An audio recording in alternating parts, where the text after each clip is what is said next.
Okay, my recommendation for a mixture problem is to try to summarize what they said. Right now, granted, not to memorize what they said, but to summarize what they said. It says a pharmacist has 2 vitamin supplements. The first powder, well, I'm going to put boxes down now and try to summarize what they said. Appears to be a mixture problem. All right? So a pharmacist has 2 vitamin supplements. The first powder is 25% B1.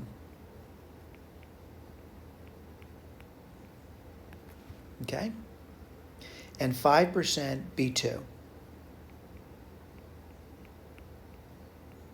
Okay? So let me read that again to you. The first powder, 25% B1, 5% B2. All right, let's go into the second powder. Let's write that down. There's labels. He's reading the label. It's 25% B1, and it's 15% B2. Okay, how many milligrams of each powder should the pharmacist use? I don't know that. So I'm going to say X grams here. Is milligrams or grams? Oh, milligrams, I'm sorry. I'm going to say X mgs. And I'm going to call this Y mgs. Okay? Let's just keep reading it. How many milligrams of each powder should the pharmacist use to make a mixture, well, of 165 milligrams, 165 milligrams of B1 and 43 milligrams of B2. Again, the only thing I've done is summarized what they've said in a picture, a diagram, or a chart. I want to write this down now as a system of equations. And let's just take a look at it. I'm going to say 0.25 of X, that comes from here, is how many milligrams of B1 I have. And then I'm going to say plus 0.25 Y is the number of milligrams I get there, and that should equal how many milligrams of B1? 165. All right? Let's do the B2 now. 5%,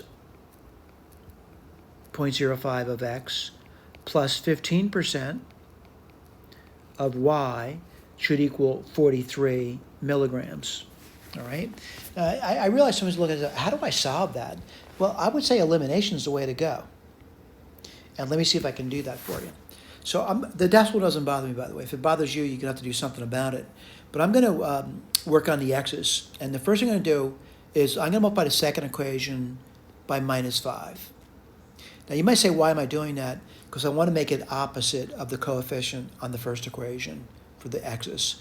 So first equation, 0.25 x plus 0.25 y equals 165. What I'm going to do, I'm going to multiply by minus 5 now. What do you get? Minus 0.25x minus, well, let's see, 5 times 15, that's 50, and 25, 75. Oh, 5 times 43, that's going to be 215. It's minus 215, by the way. I'm going to add things together. And again, you're allowed to use calculator if you're really struggling with this over here. So I get minus 0.5y equals, let's see, 65, 75, 85, 95, 50. Look at that.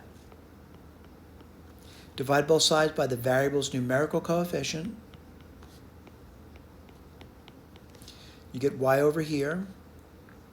And what do you get over there? Let's take a look at that. It's definitely a positive number. I'm going to multiply top and bottom by 10.